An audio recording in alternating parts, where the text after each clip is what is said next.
For this video and the following ones, we will use the file provided in the description, which contains all the Capture Project fixtures already patched. Now that we have fixtures, we can control them using the grid views, Encoders, and the programmer.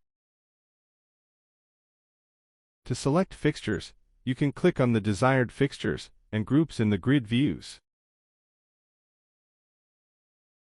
It is also possible to type the desired command in the input panel, for example, fixture 1 through 12. You can add and remove fixtures with the plus and keys.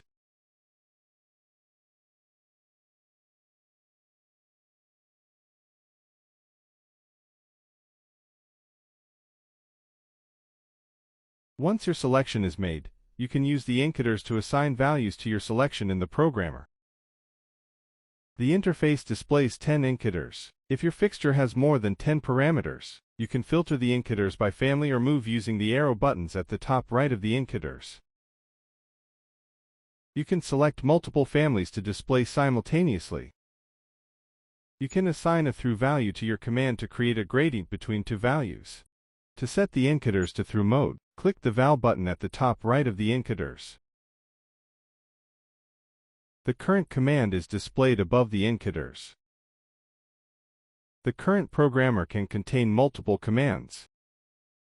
You can scroll through them using the COM+ and COM buttons in the Encoder window. You can press Clear to erase the current command.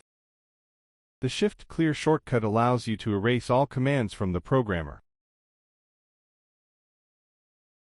Clicking the color picker will fill the red, green, blue, cyan, magenta, and yellow values for the current command.